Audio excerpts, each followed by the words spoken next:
What up, everybody? It's Charlie and I'm back. So I realized that it's been a while since I've done an update on kind of my polyamorous situation.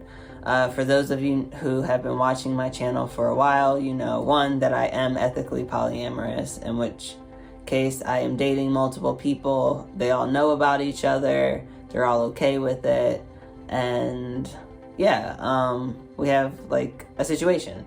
So at this point, it's been about 6 or 7 months since I started dating my newest partner. And so I wanted to kind of do an update of what it's like dating 3 people instead of just 2. Especially because Gwyneth is long distance. And so it kind of changed the dynamic to have 2 in-person partners. And so what have I learned? The 3 things that I think I've most taken out of this experience is, 1, that polyamory isn't about equality so much as it is about equity. It's not as much about everything being equal as much as it is about everybody getting what they need. And those are 2 very different things. To make things equal, then everyone gets the same amount of time, everybody gets the same energy, everyone gets the same, like dates or anything like that. It's all the same so that everything can be equal.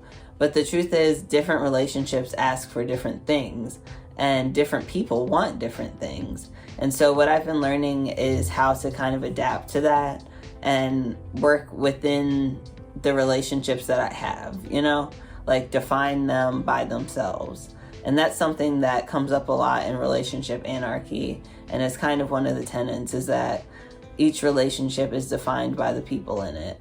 That brings me to the second thing that I've been learning, is that scheduling is so important when it comes to having multiple partners. For me, I recently started a new job, and I've seen how hard it is to balance in seeing my partners, hanging out with friends, having time for myself as my own partner. All of those things kind of get complicated, and so scheduling is one of the biggest ways I've been able to help with that. But going back to every relationship being different, not all of my partners schedule in the way that I do. And so I've had to learn how to be flexible while also being scheduled, because one of my partners is very scheduled and needs everything to be planned out before. Then I have another partner who doesn't need anything planned and would rather just kind of go with the flow and come in and out and kind of see each other and talk to each other as much as we can. And then I also have another partner who's I am okay with just a few hours a week, and we can communicate between then with different mainly memes and emojis and cat pictures and all of that stuff. But that's our love language, and that's how we communicate with each other. And all of those are just wildly different relationship patterns and systems. So when it comes to scheduling, I have also had to adapt to those patterns and systems. And I think before, like I said, I was trying to make everything the same, mainly in terms of scheduling. The last thing that I've been learning in these last 6 months of having I always had multiple partners, but more partners, is that communication is so important.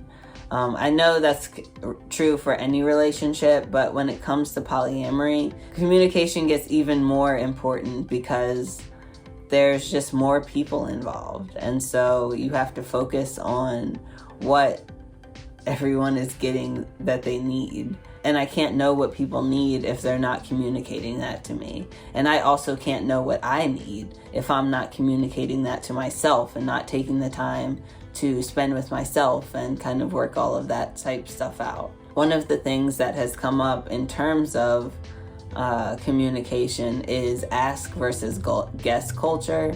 To give you kind of the difference, guest culture is more you make hints. I would say, oh, this thing is so heavy, it's really hurting my back, or something like that. And I'd kind of expect someone to come up and be like, oh, can I help you with that? Move it. Whereas in ask culture, If you were having trouble and wanted help, you'd just be like, hey, this is heavy, can you come help me? Instead of kind of making that assumption that people will pick up on your cues. And so what I've learned is that in polyamory, it's important to have that ask culture, because there's so many people involved and there's so many like different relationships and like types of people and like other outside extended relationships. And if you're not able to get what you want by asking, then how is the other person supposed to know? It kind of sets everyone up to fail.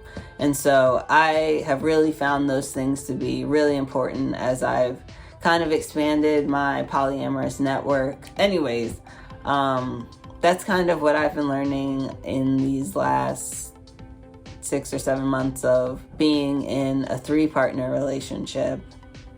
Well, 3-partner relationships, because they're all different. But yeah, it's been cool, and I hope that it's been helpful for you. If you have any questions about any of this or how I handle any of these situations, or have your own specific situations that you want to talk through, I'll see you in the comments, and I'll see you next time. Deuce.